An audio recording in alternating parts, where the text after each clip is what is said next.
How was Worlds with T1? When did they ask you? They asked you, were you like, what? So they asked me like a month before they qualified, so I knew for a while that if they qualify, I will go. And then it ended up being really close to not qualify. And my season was basically over by the point they qualified. Yeah. So I was like, I was kind of begging for it to like, please make it. Yeah. Because it's sad if they don't make it, my season is over and that's the goodbye. That's such a sad way to end the time together. And then they made it and the expectations were relatively low, but I just thought to myself the entire time, I'm here with T1. The expectations are never low. It's T1. Like we're going into this tournament to win. And you saw it right away. I noticed it in the first game. I think I told this story on Tolkien's stream when I was there. But when they were playing Tess and they got some kills, like one of the fights early, or... Was this the Jaculov quadra kill game? Yeah, when he got like the static shiv early or whatever it was, I was clapping, like, I was so excited. Yeah. And everyone was quiet in the room. It's just me. And I realized, like, wow, the ambitions here are not not the ambitions I'm used to. It's not the winning a game in group stage. Nope. It's like, this is just an expectation. Yeah, everyone was just quiet. They win a fight, quiet. Lose a fight, quiet. And then I sort of like, as the tournament went on, got into the groove of, okay, we are here to win, like actually win. We're not here to be excited about a fight win at 5 minutes. Yeah. But I was sitting there, I remember in the first game, like, yeah. And then everyone else was just like, yeah. It's 5 minutes into game one. Like, we've got another 4 weeks of this. Yeah.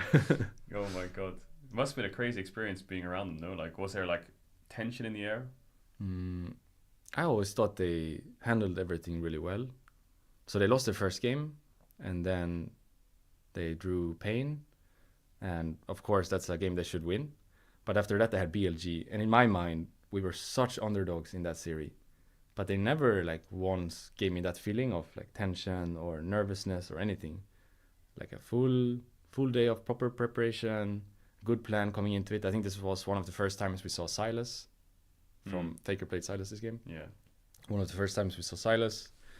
And they actually beat BLG, which was a huge upset at the time. Now looking back at the tournament, obviously it wasn't. But at the time it was crazy that they beat BLG.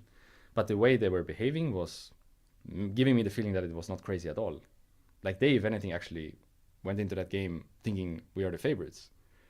But I didn't like see it the same way in the beginning. I understand now, but it's just that like level of standard they hold themselves to. Yeah. I guess no matter how the season goes. So they weren't or like where they nervous or like. No. They were just like.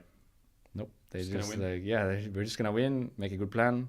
I think if anything, they actually thought even they did a good job in the first game. Maybe their plan was just not that good, but I didn't get the feeling after the first game that they were like angry or disappointed or anything. I think it was more like we had that game, we threw it, or the plan wasn't good. It's all right, we fix it for next time. It's just a very high standard level of attitude, and no sense of like we're not here to win, we're just here to participate, or you just had the feeling that they're here to win no matter what. Yeah, no one's angry or sad. It's just we're T1, like we're gonna win this. What were their like? Did you see some of their pre-game plans or anything, like how they functioned as a team, like operationally? I think the biggest thing I noticed was just how much they talk draft.